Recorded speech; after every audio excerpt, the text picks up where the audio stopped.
In this lecture, we will see artificial ventilators. Now we are watching or observing the applied part, and in last lecture we have studied the disorders related with the respiratory systems, and so now according to our treatment part, ventilators are used. So today we will see about ventilators, that is artificial ventilators. It is also called as artificial respiration. Now ventilators means the machines that are used to take the air inside or to throw the air outside the body, ज्याच्याद्वारे फक्त हवा ही आत घेतल्या जाते किंवा बाहेर सोडली जाते, त्यांना व्हेंटिलेटर्स असं म्हणतात. मग जेव्हा ही मेथड आर्टिफिशियली केली जाते मशीनद्वारे, तेव्हा त्याला आर्टिफिशियल व्हेंटिलेटर्स असं म्हणतात. When natural respiration is stopped or is flattering, this method is used to induce breathing. जेव्हा नॉर्मल रेस्पिरेशन हे थांबल्या जाते काही कारणामुळं किंवा इरेग्युलर होतं आहे, तेव्हा आर्टिफिशियल व्हेंटिलेटर्सचा वापर केला जातो. It is also used in drowning. Drowning म्हणजे पाण्यामध्ये बुडणे. चोकिंग, काही कारणामुळं घसा जाम झाला. सफोकेशन, गुदमरणे, बाहेरून काही प्रेशर आल्यामुळं एअर पॅसेज हा ब्लॉक झाला, किंवा इलेक्ट्रिक शॉक, या कारणांमुळं जर आर्टिफिशियल रेस्पिरेशन किंवा आर्टिफिशियल व्हेंटिलेटर्सचा वापर हा करावा लागतो. This process involves two main step. Number 1 is establishing and maintaining an open air passage from upper respiratory tract to the lungs. आता आपण जेवढे काही कारणं पाहिले त्यामध्ये सगळ्यात महत्त्वाचं की एअरचा जो पॅसेज आहे हा काही कारणामुळं ब्लॉक होणे. त्यामुळे व्हेंटिलेटर्सचं सर्वात महत्त्वाचं काम आहे की एअर पॅसेज जो आहे हा मेंटेन ठेवणे. अप्पर रेस्पिरेटरी ट्रॅक म्हणजे ट्रकियापासून लंग्सपर्यंतचा जो पॅसेज आहे हा ओपन करणे किंवा मोकळा करणे.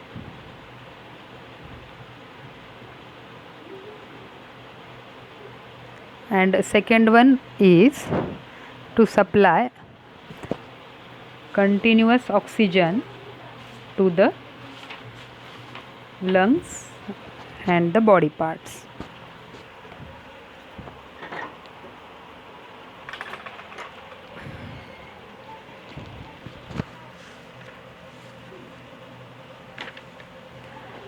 Next, forcefully expiration or inspiration by mouth. These are the two main steps. Next is the ventilators. A ventilator is a machine that supports breathing.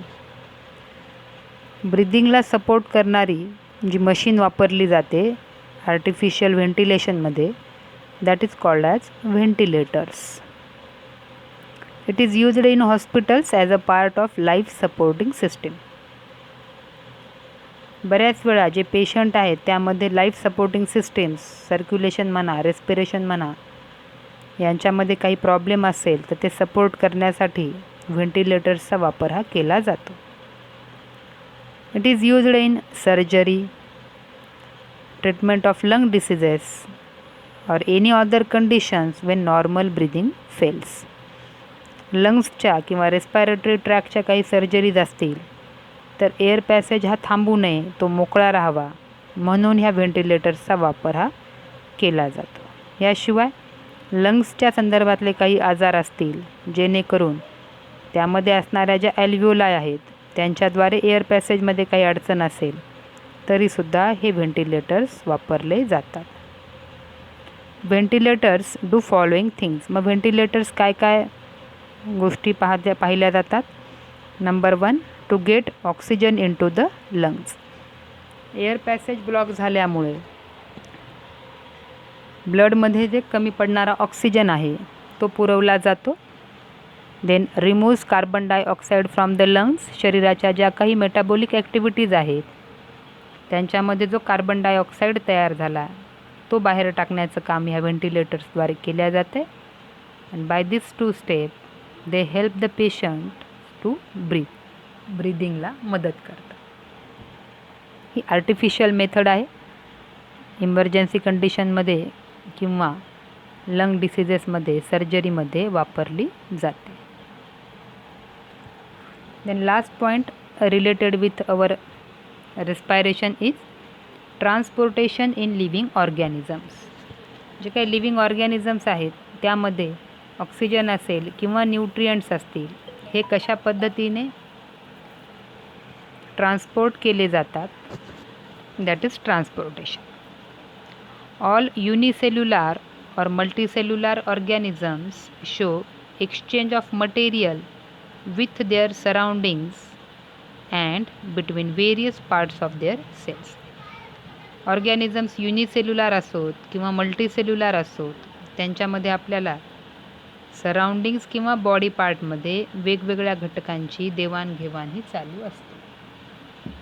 Organisms take up oxygen and nutrients from the surrounding. बाह्य वातावरणामधून organisms oxygen आणि फूडच्या माध्यमातून nutrients हे घेत असतात.